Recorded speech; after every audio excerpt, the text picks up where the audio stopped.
Hello and welcome back to the Indian Wisdom Podcast. I'm your host, Dr. Raj Balkaran, and you might be looking for some inspired insight from ancient India, maybe a tale or two. um, there has been a lot of very favorable feedback regarding the last couple of episodes surrounding the Valmiki Ramayana, the goings of Rama, and more apropos, the last podcast, the Sitayana, the goings of Sita, the symbolism of Sita, the symbolism of separation, Valmiki birthing verse through his piteous outcry, witnessing the slaughter of a male of a pair of mating conches, Sarah's cranes.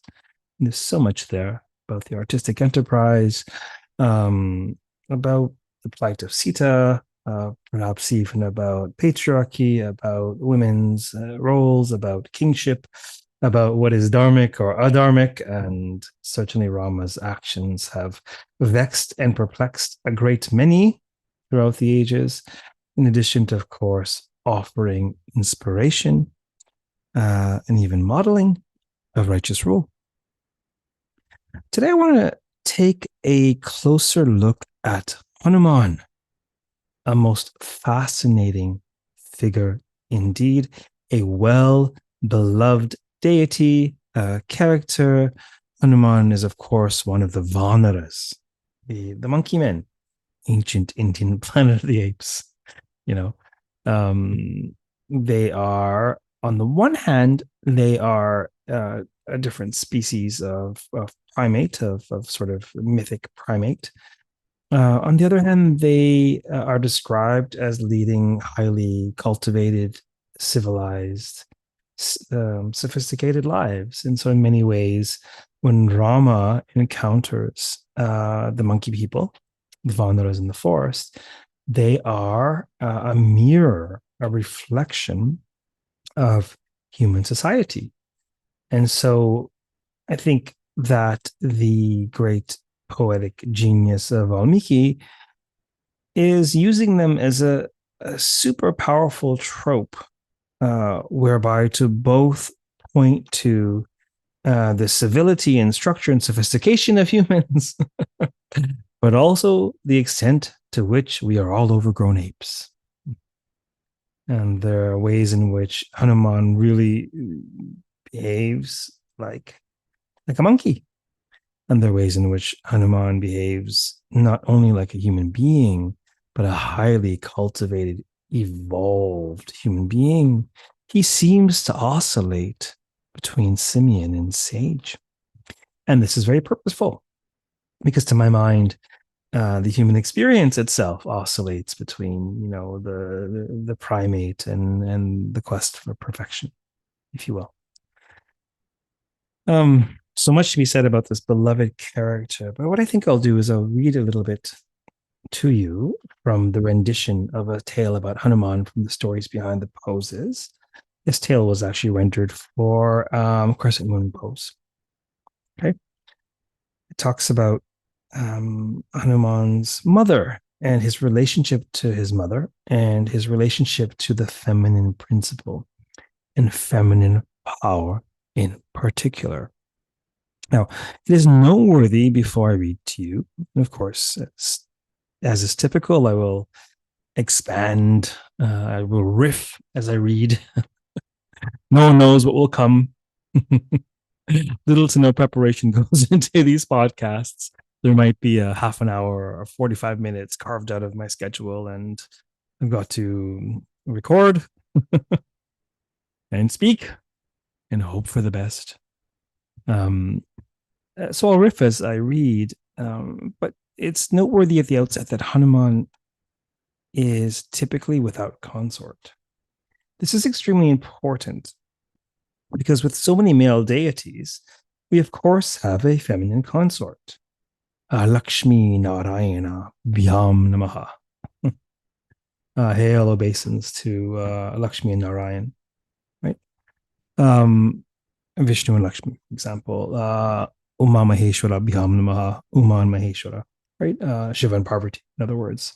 For example, Brahma and Saraswati, Rama and Sita, Krishna and Radha.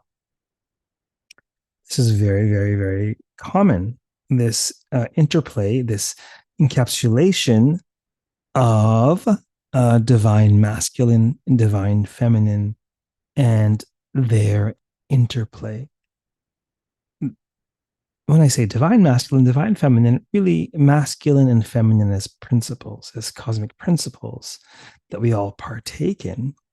And, according to more alchemical Indic schools, tantric thought in particular, these are aspects of self. There are two channels within us all, the Ida and the Pingala, the right solar channel and the left lunar channel. And if you see iconography in any Indic context, really ancient or modern, you will always see the masculine deity on the right and the feminine deity on the left.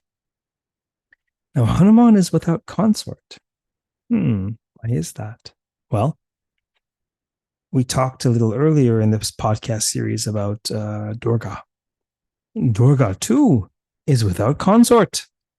Why is that?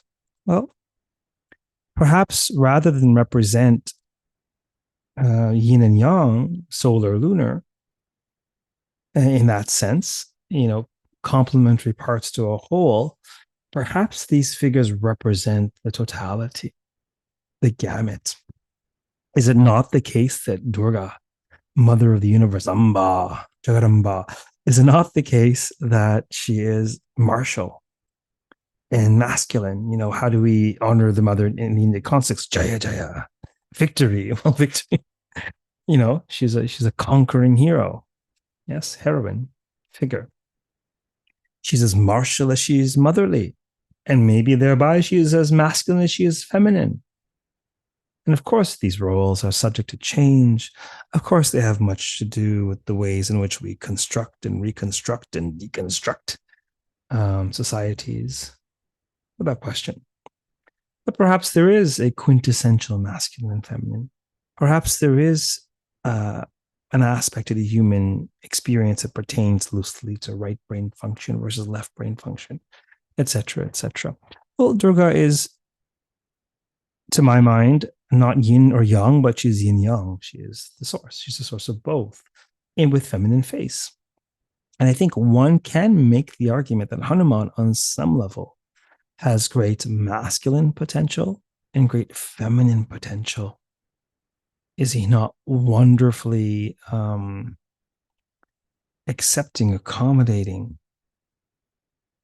caring, loving, receptive? In addition to being assertive and immensely powerful. So I want to take a little deep dive to Hanuman's feminine power. Long ago, in the forests of the Himalayan foothills, there dwelt a great race of monkey people. Though they swung through branches and possessed long tails, they also belonged to an advanced ancient culture. They were a great civilization of simian beings hidden in the forest away from the world of men. They were called the Vanaras. Yes. One of their chieftains was named Kesari. Some of you may know Kesari Nandan is one of the great names of Hanumān. And Kesari's wife was called Anjana. Okay, so this the head of this clan of monkeys. Both of them were heads of the clan. Kesari would be away for weeks on end hunting, on hunting expeditions and this and that, supporting neighboring clans, etc. And in his absence, the tribe would turn to Anjana for leadership. She was an extraordinarily powerful woman, monkey woman, you'd say. The foundation of her community she was. Whether the task at hand required skill in foraging or great strength to help the clan, whether it pertained to, maybe dealing with the fierce Himalayan storms, etc., whether it pertained to knowledge of childbirth, etc., she could always be depended upon. She also happened to be a great devotee of, you guessed it, Lord Shiva, the great ascetic, the great yogi, the primordial yogi. And Every day she would do worship to Shiva, puja. Okay? She would have a representation, an embodiment of Shiva Murti. In this case, it was a lingam. It was an iconic murti, sort of this iconic, beautiful sort of iconic stone structure. And since it was established with the presence of Shiva, she would make offerings to it to commune with the divine in the form of Shiva. She would make offerings of fruits and flowers and honey, and she would pour milk over it. Yep. She would offer incense and flame, and of course, most important of all, the active ingredient, she offered her heartfelt prayer, her devotion, her bhakti, cultivating a relationship with the divine in the form of Shiva. Now, think about the relationships you have in your life. Which are the closest? Who are the closest to you? The closest to you are the ones, potentially, with whom you share the deepest love, connection, devotion. So, devotionalism is understood in the Indic context as a means of cultivating, deepening a relationship with the divine. And one of the most beautiful things about bhakti or devotionalism is that it is wonderfully accessible and democratic, if you will, in that one need not possess particular training or be of a certain caste or creed or you name it. One need only possess the power to love. That's all you need. All you need is a heart. Is it not the case that every human being has a heart? Do we know how to use it? How strong is our heart muscle? More in terms of the manomaya kosha, the mental body, the emotional body, spiritual body, and the physical body, but how strong is our power to love? So, she developed a great, profound connection to Shiva. You know, she led quite a fulfilled, life, a full and fulfilled life, clearly. But there was one domain where there was a gap, an absence, a wish, something to be desired, pun intended. And that was the fact that she was without a child.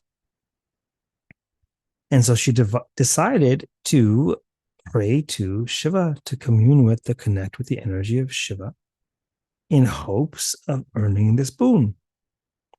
For weeks, she had held a vigil worshiping the great Shiva, the great Nilakanta, the great blue-throated Lord. Wonderful story about the churning of the ocean of milk by the demons of gods to procure the elixir of life. But before the elixir emerged, what first emerged was poison. This will definitely be told on the podcast. It's the most rich psychospiritual myth I've come across. It really encapsulates all of the juice of personal transformation and waking up. But the poison had to be dealt with first, and Shiva lodged the poison in his throat. He didn't swallow it because then he would be harmed. He didn't spew it out because then the world would be harmed. By his yogic power, he lodged it in his throat. So Nilakanta, the blue-throated Lord, was one of his names. So she worshipped the blue-throated Lord Shiva, the primordial yogi, day in and day out, in her sacred space, in her home atop the Himalayan peaks. Now Shiva was quite impressed. He was quite taken, pleased by her devotion, her kindness. How do you feel when someone gives you a gift or does something nice for you, or goes out of their way for you, a stranger even, much less someone you care about? Yes, how do you feel? What does it do to your relationship when someone offers attention and intention and kindness? Well, Shiva was very much pleased. And when you're pleased, as we all know, whether by a child or a partner, by a friend, by a parent, by a student, when we are pleased, there's a welling up in our heart area. And you can feel it palpably if you have awareness of your subtle body, of your How do you say subtle body? Sukshma sharira, right? If you have awareness of your subtle body, it's not just figurative that people sort of point to the heart for emotionality. You can feel grief very much in your chest. You feel gratitude where? On your tongue? No. However delicious the kulfi or the gulab jamun or the ras malai or the lemon meringue pie, however delicious, to the person who makes it for you, you feel that gratitude not on the tip of your tongue. You may express it on the tip of your tongue, but you feel that gratitude in your heart, very palpably in your heart. And when we have gratitude, it is an experience of a fullness of the heart, and it is as if the vessel is overflowing with that experience. And when we are grateful to someone, instinctively, cross-culturally, transhistorically, this impulse arises in the grateful one. What can I do for you? How can I repay you? Sometimes that may come out of a sense of insecurity or sort of a tit for tat cultural conditioned sense. But more often than not, it's coming from just this natural response to reciprocate.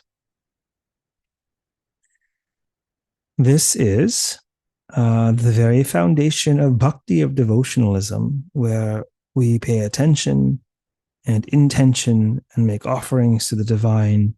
We strengthen our connection. And we hope that they are pleased. At times, this is just to have that relationship because it's purificatory and it is uplifting for the aspirant, the sadhaka. And at times, it is because we may have a wish. We may have something that we're looking for help with something. And so Shiva thought to himself, since the selfless Anjana has worshipped me day in and day out, wanting nothing more than to please me, right? For years, she worshipped the Lord with no particular intent, but now she wants a child. He thought to himself, I will definitely grant her a boon now that she worships me with a wish in mind, right? The people who are there for you, even when there's nothing to be gained, they're the ones you're happy to bless when there's something to be gained. The Lord truly wanted to bless Anjana with a son, but not just any son, an incredible, powerful one with a great destiny ahead of him. He would grant her a son of his own. Shiva called upon Vayu, the wind, the power of the wind. See, already you have a very powerful deity in Shiva, and you have this very powerful function, this sort of ecological function. I mean, depending on the climate in which you live, one can really see the power of Vayu. Yes. What's more is a hurricane or tornado, but the power of Vayu in a sense. So he summons the wind god, Vayu.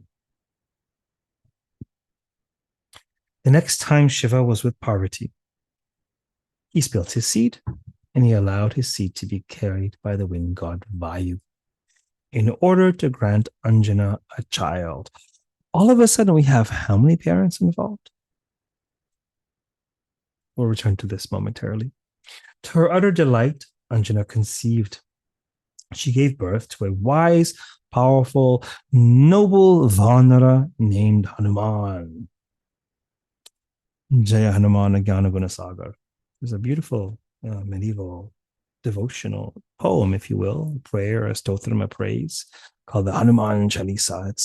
It is so incredibly powerful. It is one of the few non-Sanskritic Indic renderings. I mean, there's tons and tons and tons of devotional songs in Tamil and Hindi, etc., etc., etc. But the Hanumān Chalisa is really treated, to my mind, on the level of a Sanskritic hymn or prayer, where it's prescribed or communing with worshiping Hanuman. It's very, very powerful. So Hanuman is born. one of the functions of Sanskrit, well, I guess most languages, is to create epithets, to create patronymics and matronymics. Patronymic is sort of a name that relates to your patriline or your paternity, who your father is. A matronymic, sometimes called metronymic, pertains to your lineage, the lineage of your maternity. Your maternal lineage, your mother. So you may be so and so, son of Sarah, or son of John, daughter of George, etc., etc. So one of the most common epithets, which are just descriptions, as it were, of attributes, is the patronymics and matronymics, right? One of Hanuman's great names is Vayuputra, for example, son of the wind. Okay. He had many fathers, right? So he has many patronymics. He's son of Shiva, he's son of Vayu, and he's son of Kesari. Kesari is the man who raised him, right? His mother's husband. But he only has one mother, Anjana. So his favorite epithet of all is Anjaneya. Okay. It's a great Hanuman mantra. Om Namo Bhagavate Anjaneyaya. So Anjaneyaya itself is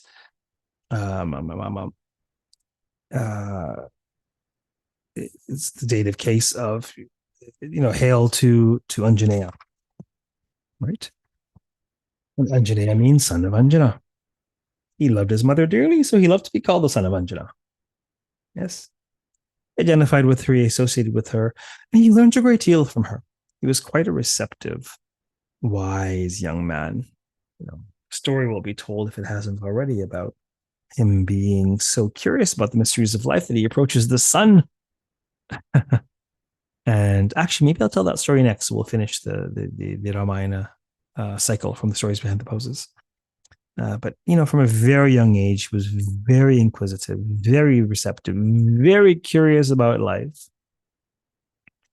and he really idolized his mother because he really respected her virtues and her values, her devotion, and her strength. Her colossal inner strength provided an important example for him to emulate. And in addition to embodying virtues, she also had a great many teachings to offer. It's very interesting. We tell our children a great many things, but they rarely heed the things we tell them. What they actually are impressed by, literally, what we impress upon them, is what we do. The example we set is far more powerful than the instruction we give, for all of our best intentions. But Anjana was not only a lovely example, but she was quite wise, and she had a great deal of teachings of wisdom, teachings to offer. In one such moment, on one day, she gave Hanuman this really transformative teaching. It's a teaching. Maybe she took a course earlier on in comparative religion, and it's also a teaching that happens to me, the Tao Te Ching. But she said, "Look, which is more strong? Which is stronger, my son, water or rock?" Hanuman, of course, chose rock. Who wouldn't? Hello. Then Anjana said, "Look, that's what most people think, my son. Right? Most people they're fooled. They're blinded by the prima facie, by the apparent, by how things seem." And then she proceeded to offer this profound teaching on these two principles, the masculine and the feminine, and the ways in which they are exemplified in the natures of water and rock. So rock is masculine, taught Anjana, and water is feminine. The masculine appears stronger in the outer world, but the feminine strength of the feminine comes from within. Right? A stone axe is strong indeed, but can it penetrate the tiniest of cracks? into which water flows so effortlessly, right? Even a boulder can be eroded in time with patience by the power of water. You are great and powerful, without question, my son, but your true power will come from within, right? Often men are ensconced in the outward play of status and stealing power from others, of, of becoming a bit taller by stepping on the toes of others. This is just one power play. There's another more important power play. Rather than steal the powers of others outwardly, derive your own power inwardly and share it. The first is the idiom of disempowerment, taking power from other people. You are better because you have status, you're the boss, you're a certain color, class, creed, religion, etc., and someone else is lesser than. This is the pyramid scheme called human society. And the other mode is the mode of empowerment, where you derive and you acknowledge and you own your power and you facilitate others owning and cultivating power. One is a play of the outer, it seems, the other more so the inner, although they interpenetrate, they cross-pollinate. Right? So Anjana says to Hanuman, your true power comes from within, from devotion, from surrender, from sacrifice, from service to something greater than yourself. Just as water, because it is soft and yielding, has the strength to dissolve even mountains, so too do these attributes, these accommodating attributes, these feminine attributes, if you will, have the power to accomplish anything. Hanuman was truly awed by the wisdom with which his mother gifted him.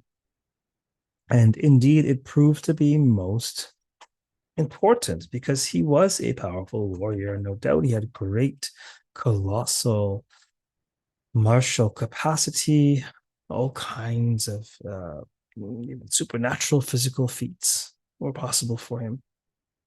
Right? But none could best him, not just physically, but none could best him in terms of his true strength, his inner qualities, his virtues. Yeah, Anjana knew, strongly suspected anyhow, that being the son of Shiva, carried by the wind to her in this sense, that Hanuman would be no ordinary being and he had a great destiny in order to wield such power, great wisdom as needed. And so she taught him everything she knew. And Hanuman did have a great destiny. He became the great devotee of Rama. That's one of his great mantles, not just the warrior or general or chieftain, or his greatness is defined by his ability to surrender to something greater than himself. This is true power.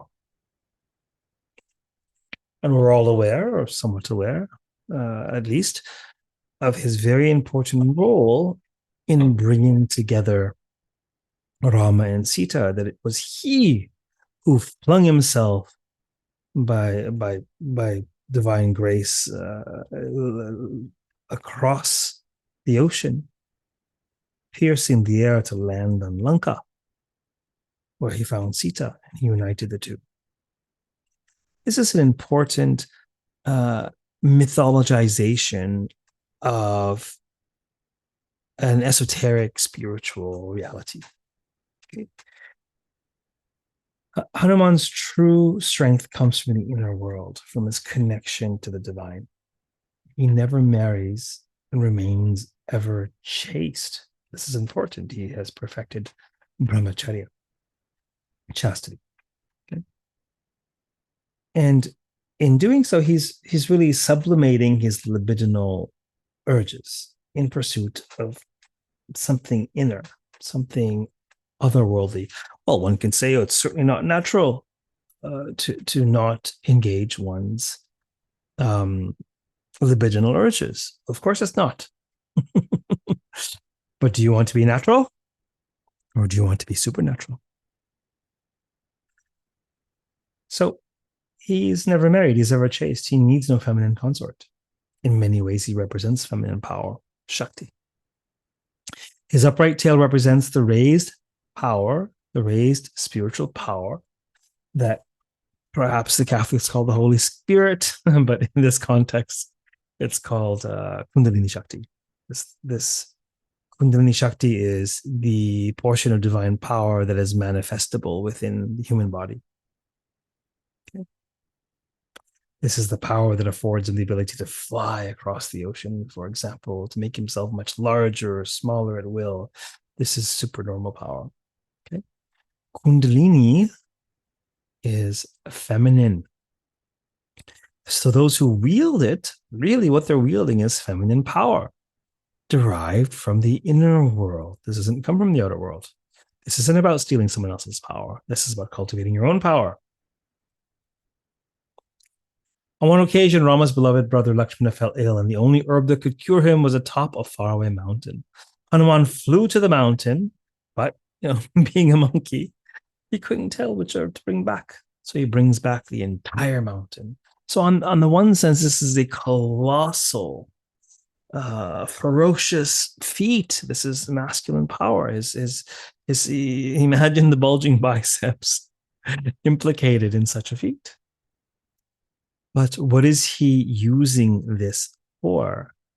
For the ability to serve, the ability to heal, the ability to nurture. That great mountain was lifted by his devotion to Rama. Okay. He's a shining example of feminine power, right? Now, this tale was told actually in the stories behind the poses for crescent moon pose. And interestingly, this is actually one of the poses that is part of Surya Namaskara. Okay, we will tell the tale where Hanumān studies with the sun and actually develops Surya Namaskara. Perhaps we'll do that next week. But what's crucial about this is the interplay between solar and lunar channels in the subtle body. And in many ways, we could think of yoga, the state of yoga or the pursuit of yoga, as bringing into balance, perfect balance, masculine and feminine. And in many ways, Hanumān represents that perfect balance. So what have you learned? Don't worry, there's no test. This is just for you to reflect on. What stayed with you regarding this podcast? What intrigued you? Where do you see feminine and masculine in society, in your family, in yourself? Where is your work? Where does your work lie? What do you need to develop? How do you see Hanumān differently now than when we began this tale? Right? These are questions worth chewing on. But don't just eat. Eat and enjoy, but digest. Integrate. Listen and listen and listen again. Listen to the words. Listen to what's between the words. Listen to what's behind the words. See if you can apply this ancient wisdom to your embodied experience on the earth. Okay? What does Hanumān have to do with you and your path? What is an example of? To what extent can one emulate him? And why would one even want to? Such questions perhaps are worth considering. I wish you happy digestion. Until next we meet, keep well, take care of yourself, keep listening, and namaste.